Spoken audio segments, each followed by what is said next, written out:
Welcome to my night terrors. If you enjoy my content, please consider subscribing to my channel. There is really no other way to describe what we woke up to other than breathtaking. The sun was just starting to hit the tops of the sheer cliffs that surrounded us.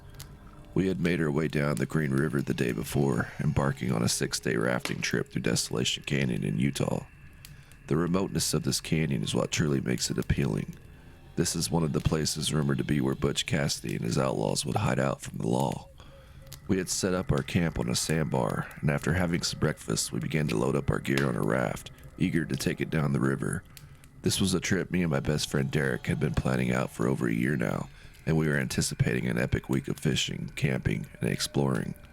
This was going to be one of the most memorable experiences of our lives, unfortunately, unbeknownst to us at the time, for far more sinister reasons. There were only two of us, myself and Derek. We set off through the canyons, drinking beer and fishing here and there with no luck. The day grew longer as nighttime was closing in on us.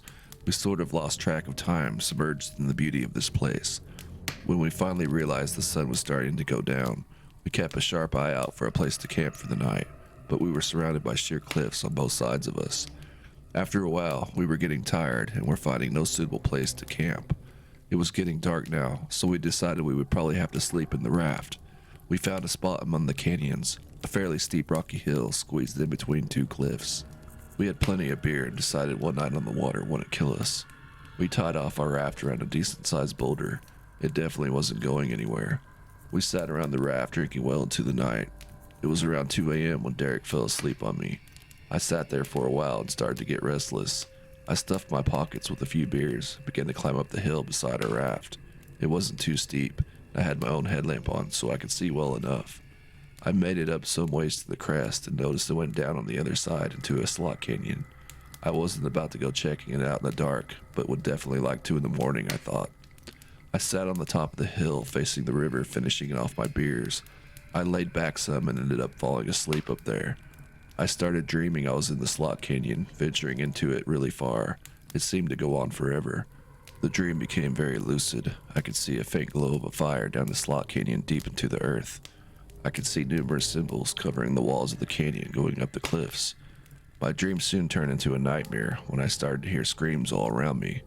The glow of the fire started to flicker rapidly when I felt something breathe next to my face. I turned suddenly and was staring into the eyes of a very frightening looking face with deep black sockets where its eyes should have been. Its mouth drooped open and began to grow larger and larger, while the screams stirring around me got louder and louder. I then woke up on the hill, swearing I could still hear the screaming faintly as I woke up. I laid there breathing heavily, my heart pounding. I had never had a nightmare like this. It felt all too real to me. I no longer had the urge to go exploring the slot canyon in the morning. I just wanted to get as far away from this area as possible. I raised myself up in a sitting position.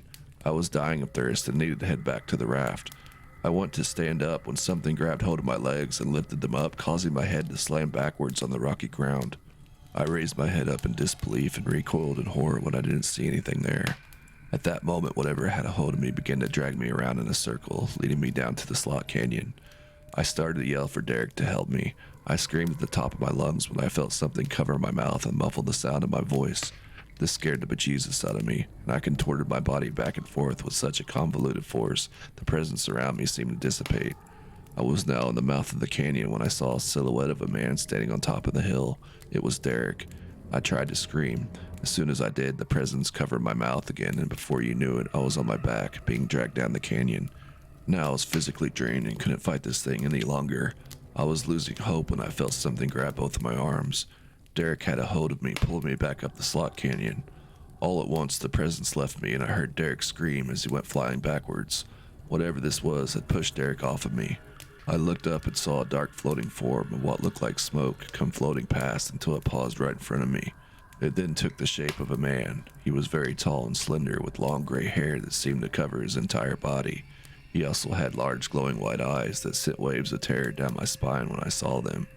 I then heard what sounded like bones cracking as this man transformed before my eyes into a large fur-covered beast. It had the head and torso of a large wolf, and the rest of it looked eerily human. It was almost as wide as the slot canyon itself. I couldn't believe my eyes. I stared at this thing in total shock when it lunged at me and began to claw and bite to my legs. I turned over on my stomach and began to scream and kick as hard as I could, but this thing wasn't letting go. It was going to eat me alive, and I couldn't do anything about it. I could feel its teeth sink into my flesh. It seemed to attack me more ferociously when it tasted my blood. I screamed and cried out to Derek for help when I heard the gunshot. The beast let out a terrifying yelp and turned around, disappearing into the canyon as it fled. Derek grabbed a hold of me and told me we had to hurry. He helped me down the hill to the raft. I was limping the whole way.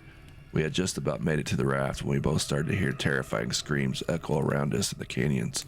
They were wild sounding and sounded more like war cries than screams of pain. We scrambled into the boat quickly, and Derek pushed us off away from the hill towards the middle of the river. We both paddled our way down the river through the canyon to the darkness. We could barely make out the ripples in the water from the moonlight. The screams we heard only intensified as we wound our way through the canyons. I used my headlamp to make sure we weren't paddling back towards the bank when I saw the shadows on the cliff walls. There were hundreds of them moving all around us. I hurried and turned off my lamp, afraid that it might attract them. I asked Derek if he saw them. He was silent but finally spoke up. "Yeah, man, let's just keep going." I could hear the terror in his voice. I felt it too, deep inside myself. I had a feeling we were both going to die that night, and in a bad way.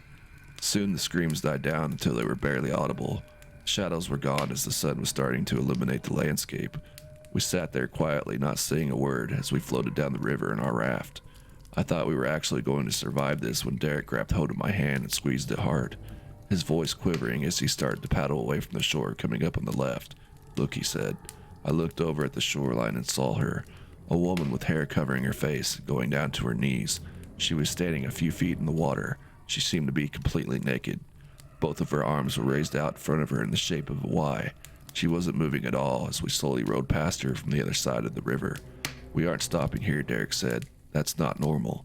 She was about to disappear from our view when I looked back at her briefly. Her head turned in my direction and I heard her scream as if she was right beside me. This caught me completely off guard as I fell backwards into the water. I waved my arms around, splashing water everywhere like a madman, thinking I was surely going to be drowned by this woman, when Derek grabbed me and pulled me over onto the raft.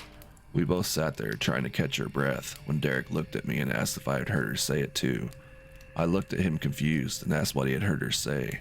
She told me we were both going to die. He had heard it like a whisper in his ear.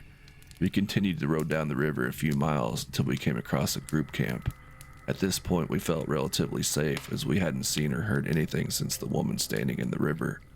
The people in the group helped us and got us a ride out of there to a hospital to treat my leg. We didn't mention anything that happened to us besides being attacked by some kind of wild animal. I don't believe anyone would have actually believed us if we did tell them. The terror didn't end that day though. A few months after that whole experience, I started to have more lucid nightmares about that slot canyon and the Wolfman creature. I have even had dreams about that woman. The dreams about her themselves aren't too scary, but when I wake up I go through agonizing headaches and depression. I can't get Derek to talk to me at all about it.